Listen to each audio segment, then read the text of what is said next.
Hello, everyone. Thanks so much for joining me here today as we get to talk about one of my favorite subjects, comic books. My name is Jose. I love comic books. I love talking about them, and I love sharing them with you. Feel free to follow me on social media if you would like. Links are in the description below. I've also posted a link to the Marvel fan site that I have plot synopsis and character bios for these issues. We're going to be looking at two issues today.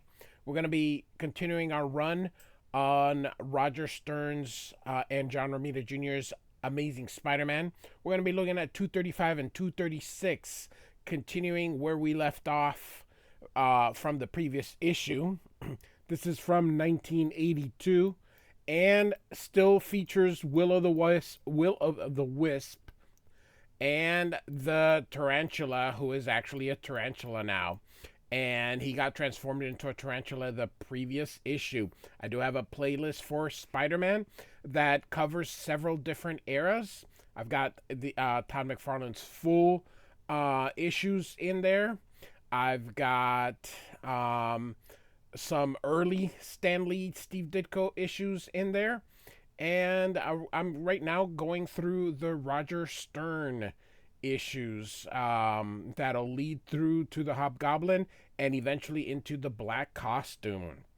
So, all right, here we go. And so we're picking up right where we left off. Spider-Man has the Wisp here and the Tarantula, who is a tarantula. Again, see the previous issue. Is going after them. Roger Stern is a writer, John Romita Jr. and Frank Giacoya do the art, and then Tom DeFalco, the eventual editor-in-chief, is the Spider-Man editor, and Jim Shooter, rest in peace, Jim Shooter, is the current editor-in-chief. So, all right. And so we're going to get a recap of everything that happened. Again, I have a playlist. Feel free to check that out. Tarantula's not very happy, and he blames Spider-Man for being turned into a tarantula here. And, of course, Spider-Man's like, oh, he blames me. Go figures. And so he's going to get out of the way as Tarantula hurls some stuff. Again, a lot of words in here basically explaining everything that's been happening. But again, I have a playlist. Feel free to check that out. And so, very pre-McFarlane, John Romita Jr. really did get some exposure during Spider-Man, and when he goes to X-Men, I think he really finds himself, particularly in the end. When he goes to Daredevil, the dude is completely John Romita Jr. In there. So I really do love his Daredevil run, and I can't wait to get started on that. But I'm currently working on Frank Miller's Daredevil run. So, all right, here we go. Tarantula going after Spider-Man, picking up this big computer thing, and then thinks how fast Spider-Man is. He was there one moment, and now he's gone. And he's up there and lands on Tarantula, and he sees that Will-O-The-Wisp is still dazed, and these guys here are looking at the situation. This guy thinks there's something familiar about him, and this guy thinks the creature is an agent of one of their competitors. So they pick up the Will-O-The-Wisp, and he's like, hand to me, and turns into whatever he turns into. He's a minor character, so don't worry about him. If you want to know more about him, use that website that I'm posting in the comments, and you can go in there and get all sorts of stuff here.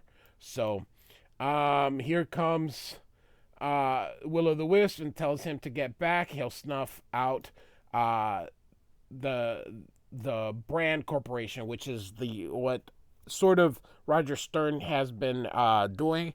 Very anti-corporate, which is always funny when you're anti-corporate but work for a corporation using corporate characters. It's always funny.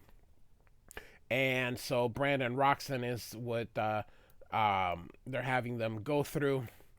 Spider-Man's trying to get the tarantula. It is, to me, weird, even though this is what I grew up watching, to see anything other than Todd McFarlane-ish webs that we have just been doing for forever here. So Tarantula's like, you can't handle me.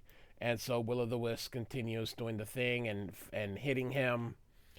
And so Spider-Man says, "Get out of the way. I'm super strong, and watch what you're doing. You're gonna break stuff." Then his spider sense goes off, and of course that thing's gonna fall on everybody. So Spider-Man catches it and then tosses it out of the way. The fight goes outside. These guys are gonna call security or more reinforcements for security, and then Will-O-The-Wisp and the tarantula fall on the river, and Spider-Man knows that he's not going to be able to get them.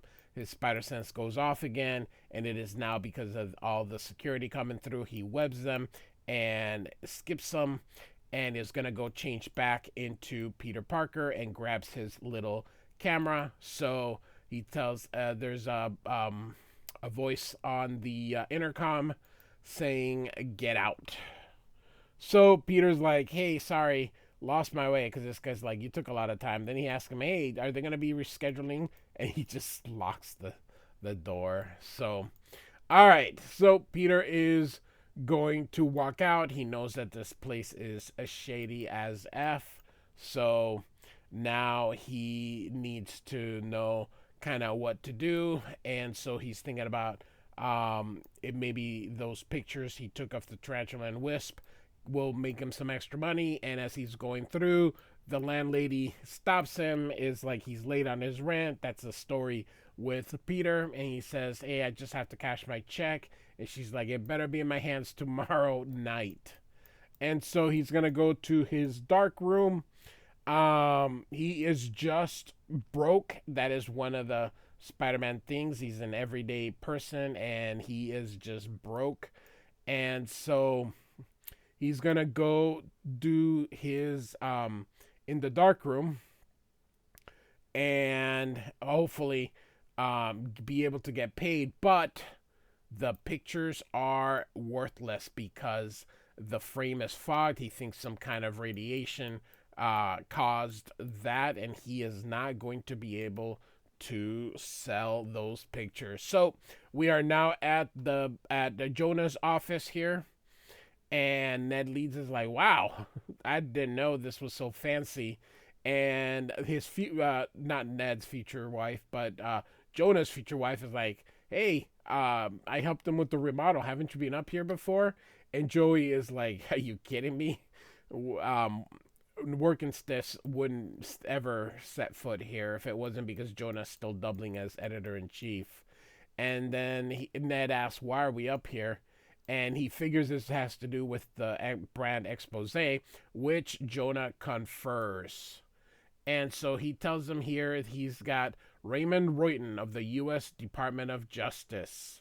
And so he introduces himself to everyone. And it's going to break up a dossier and bring up some stuff. We're going to just skip over all that stuff dealing with Roxxon and the brand corporation. Let's just say they're shady. They're still shady. It's Marvel has never done anything to fix their image. In fact, they have Roxxon now as the CEO. I think is that Minotaur. So they're like, he's saying, these places are or these two companies are shady. So so Ned says about the guy that they had met a couple issues ago that's still in a coma at the hospital, and he says that's where we have federal marshals on the duty. I don't think the marshals do that though. Anyway, and so what they're looking at is find out who's pulling the strings. And so Ned asks, "What's the next move?" And he's like, "None for us." And Ned, of course, says, I see what you mean with all you can do is sit back and hope they slip up. Well, maybe we can dig up the dirt when they do. And oh, JJJ is like, that's not what he means. And then he says, what? Mr. Royton, the Justice Department has asked us to kill the expose. And he's like, yes, just until we can find all the evidence we need to indict. And Ned Leeds is like, and you're going with this? You're willing to suppress the story and let those brand leeches continue to? And Jonah's like, do you think I want to? Excuse me. Um, Ned, killing a story goes against everything I believe as a newspaper man. But we have no choice. There's a good chance that an expose would wreck the government case, give Brand, Roxanne, and whoever a chance to sweep the whole mess under the rug, and in the end, the big fish would get away. Believe me, son, I wish there was another way to get the goods on those, assholes? I think that's what he means. And Spider-Man was listening to all this, and he says, maybe there is. And so, excuse me. So we are going to go to the offices of one of the directors from Brand, and he comes through here, and Spider-Man is just sneaking in, and so he takes a call here, and it's from some Roxanne person. They even having like a scramble on. And so he's like, Melvin, I just got off the line with the chairman of the board. What in the blazes is going on? Your Queen plant is evacuation is all over the news. And he says, I can explain. And he's like, well, you better. And so he explains what it was, the Will-O-The-Wisp and all that kind of stuff. And he's sure that those two are dead. They drowned by Jamaica Bay. But of course, the Will-O-The-Wisp appears. And he's like, we have unfinished business. He takes out his gun. He's like, I don't breathe. You can't kill me. And he puts the gun down and sits down. He hypnotizes him here. And we get a bit of his origin. He was Jackson Arvard or Arvad or whatever. Again, check out the website if you have questions. There was an experiment, went bad, and he becomes Will-O-The-Wisp. That's essentially, he's a minor league character, not important. And so he goes, what are you going to do to me? And he says, why, Mr. Melvin, I've come to thank you for basically the superpowers. And so he is able to absorb the electricity. He says, give me your hand. And so he's going to electrocute him. Of course, Spider-Man shows up, can't let you do it.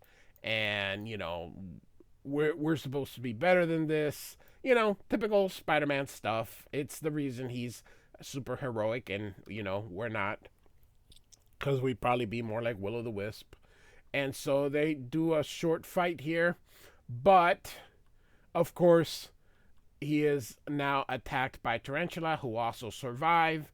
And so we're going to go to our the next chapter, Death Knell. And so here we have our cover here, and the Tarantula is here. We get some more stuff, and then someone is watching this from some kind of monitor. Same credits as before.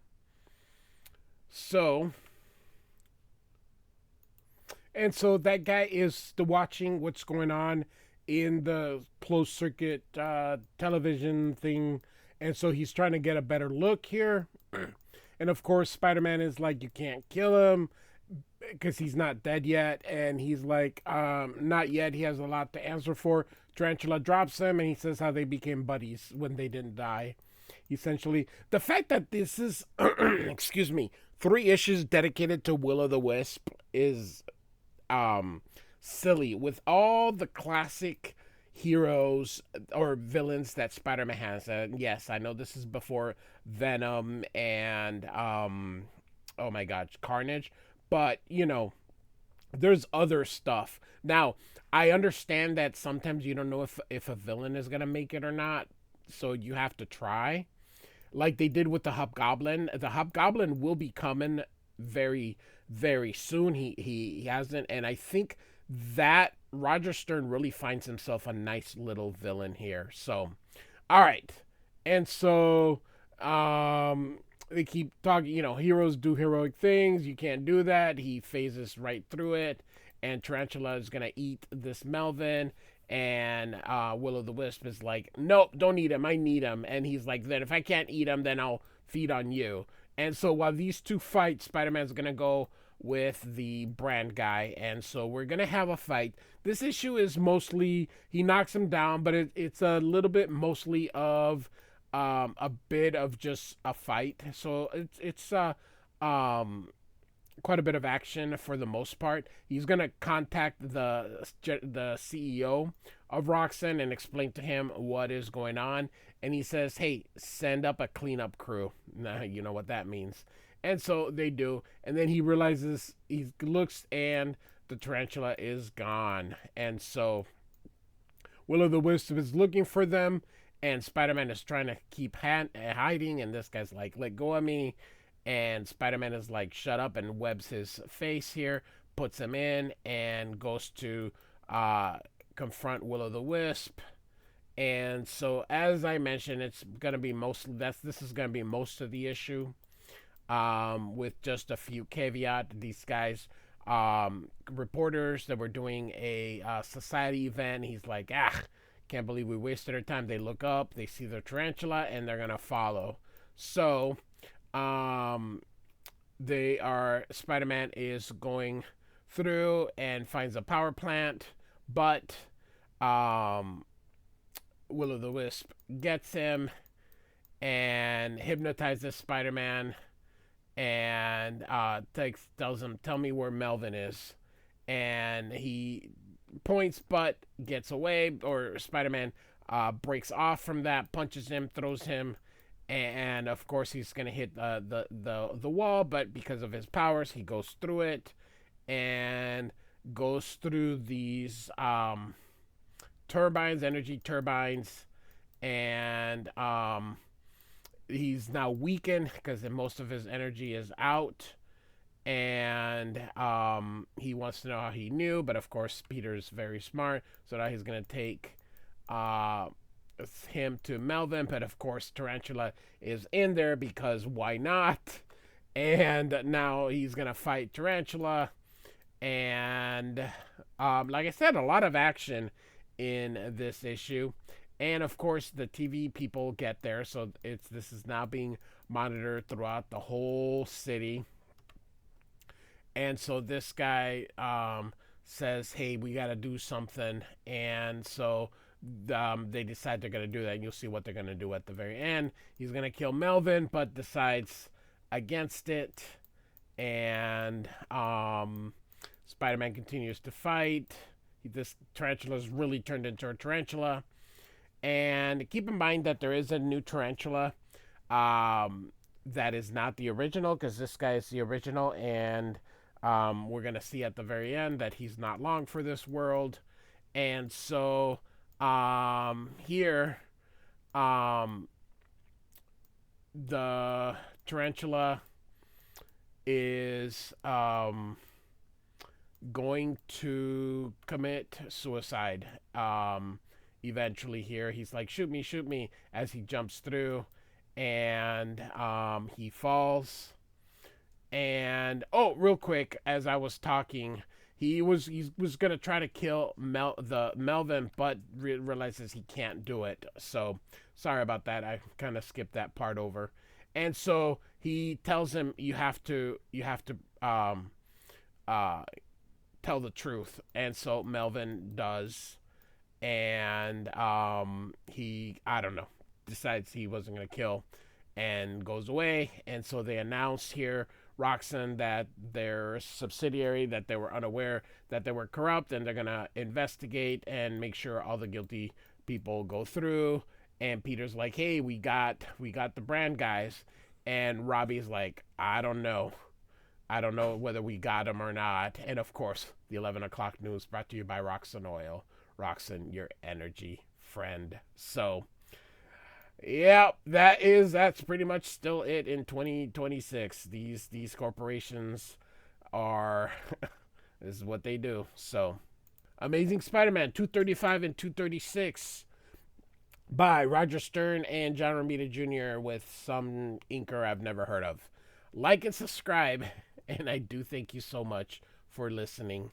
Goodbye.